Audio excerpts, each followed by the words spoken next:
कुछ दर्द भी छिपे हैं। बेदर्द जिनकी आवाज ना तो किसी अदालत में गूंजी और ना ही किसी थाने में दर्ज हो पाई है। पिछले 5 सालों में राज्य में 300 से ज्यादा महिला शव मिले हैं, जिनमें से 231 आज भी गुमनाम हैं। न नाम, न पहचान, न कोई रिश्तेदार, बस एक लाश जो सवाल छोड़ गई है। दरअसल हर साल सैकड़ों लाशें मिलती हैं, लेकिन जब बात महिलाओं की हो रही हो और वो भी लावारिस, तो मामला और भी ज्यादा संवेदनशील और गंभीर हो जाता है। पुलिस रिकॉर्ड के मुताबिक सिर्फ 87 महिला शवों की पहचान अब तक हो पाई है। बाकी सभी केसों में, बाकी सभी मामलों की फाइलें ठंडी अलमारियों में बंद होकर मानो रह गई हूं या ठंडे बस्ते में चली गई हूं, जिसको लेकर अब कांग्रेस सवाल खड़े कर रही है। आगे बढ़ लेते हैं। अब आपको बताएं, जहां हरिद्वार के जिलाधिकारी मयूर दीक्षित ने अचानक भगवानपुर तहसील का औचक निरीक्षण किया। इस दौरान उन्होंने तहसील परिसर और खंड विकास कार्यालय की कार्यप्रणाली का जायजा भी लिया।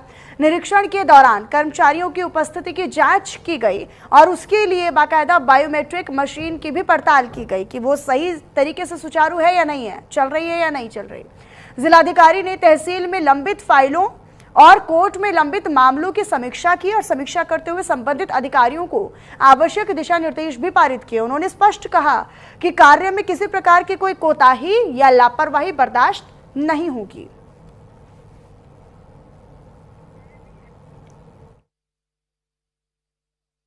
देखिए, अभी तहसील भगवानपुर का उप जिलाधिकारी कार्यालय भगवानपुर और साथ ही अभी खंड विकास अधिकारी भगवानपुर का निरीक्षण किया जा रहा है और इसमें पेंडिंग कितनी कोर्ट के मैटर्स हैं, पेंडिंग शिकायतें कितनी हैं, क्या क्या उपस्थिति कैसी है कर्मचारियों की और क्या इंफ्रास्ट्रक्चर में कमी है।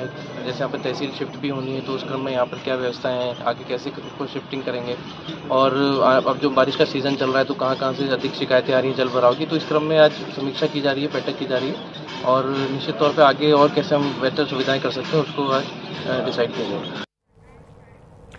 रुड़की से अगली खबर है, जहां के सालियर स्थित बिशंबर सहाय इंस्टीट्यूट ऑफ लॉ के छात्रों ने कॉलेज प्रबंधन पर धोखाधड़ी और अभद्रता के गंभीर आरोप लगाए हैं।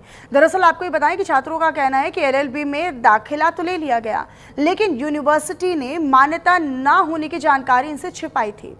करीब 92 छात्रों का 1 साल बर्बाद हो चुका है। छात्रों ने बताया कि फीस, ड्रेस और यात्रा पर खर्च करने के बावजूद उनका एडमिशन रद्दी साबित हुआ है। जब जवाब मांगा गया, जब इस पर सवाल किया गया तो उन्होंने टालमटोल किया और अब कॉलेज स्टाफ अभद्रता पर उतर आया है। छात्रों ने नाराजगी व्यक्त करते हुए मांग कर दी है कि या तो उनका पैसा उन्हें लौटा दिया जाए या फिर उन्हें किसी अन्य कॉलेज में एडजस्ट किया जाए।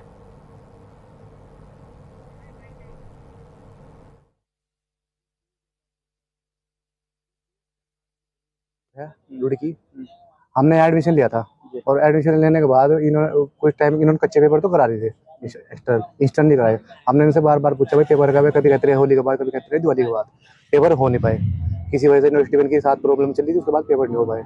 अब भी इनका यूनिवर्सिटी में वहाँ को नैनीताल में पढ़ा है, वहाँ भी इनके कोई बार फटकार मिल गई है। उसके बाद इन्होंने कहा भाई हम तुम्हारी फीस वापस कर देगा और जो तुम्हारा वक्त खराब हुआ हम सब दे देंगे। बच्चे यहाँ पे बहुत से बच्चों हंगामे कर हम ये कर देंगे, हम वहाँ धरना प्रदर्शन करेंगे।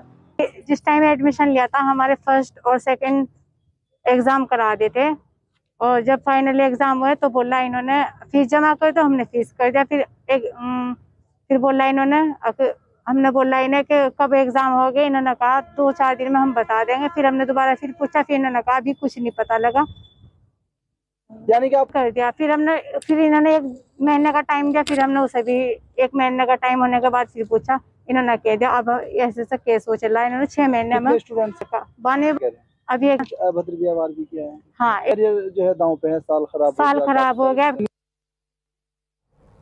और इसी पर अधिक जानकारी के साथ रुड़की का रुख कर लेते हैं। रुड़की में हमारे सहयोगी प्रवेश राय लगातार मौजूद हैं। प्रवेश, जरा बताइएगा ये कैसे धोखाधड़ी का मामला और 1 साल बर्बाद हो चुका है, अब बच्चों के पास कोई चारा नहीं है क्या?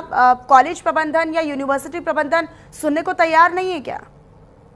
आपको बता दें कि रुड़की स्थित सालियर में बिशंबर सहाय इंस्टीट्यूट लॉ कॉलेज में बीते इस वर्ष 1 साल पहले वहां पर बच्चों का एडमिशन लिया गया था लॉ कॉलेज में। तो लॉ में जब बच्चों का एडमिशन लिया गया था तो बच्चों से ये जानकारी छुपाई गई थी कि उनके किसी इंस्टीट्यूट से बच्चों को ये बताया गया था कि हमारा इंस्टीट्यूट से टाई अप है। लेकिन 1 साल बाद ना तो बच्चों के पेपर हो रहे थे और ना ही इस तरीके का कोई क्लासेस चल रही थी वहां पर। तो बच्चों ने साफ तौर से कॉलेज प्रबंधन पर आरोप लगाया, धोखाधड़ी का आरोप लगाते हुए साफ तौर से बताया है कि हमारा एक वर्ष भी खराब हो गया और लगभग 92 बच्चे ऐसे हैं जिनका भविष्य गर्भ में फंसा हुआ है। अब देखना होगा आने वाले समय में इस पे किस तरीके से संज्ञान लिया जाएगा और कॉलेज इस पर किस तरीके से आगे आने वाले समय में नहीं, लेकिन अब ये जो छात्र हैं वो तो विरोध करते हुए नजर आ रहे हैं। इसको लेकर अब यूनिवर्सिटी की तरफ से कोई सीनियर यहाँ पर सामने आया है या फिर किसी प्रकार का कोई ऑफिशियल बयान आया है क्या?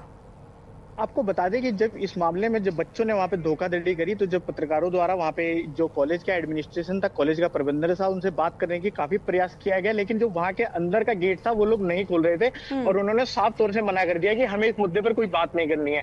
तो अब इसी पर देखते हुए आगे आने वाले समय में शिक्षा अधिकारी यहाँ पर या जिला अधिकारी हरिद्वार किस तरीके से एक्शन लेंगे या बच्चों का भविष्य। लेकिन एक साल तक बिना किसी मान्यता के, बिना किसी टाइप के, बिना किसी अफिलिएशन के अगर ये विश्वविद्यालय संचालित हो रहा तो ये अपने आप में एक बड़ा प्रश्न खड़ा होता है कि क्या शिक्षा विभाग को इसकी जानकारी नहीं है? क्या बिना परमिशन के कैसे ये स्कूल, ये जो कॉलेज है वो संचालित हो सकता है? अपनी नजर आप इस पर प्रवेश बनाकर रखिएगा।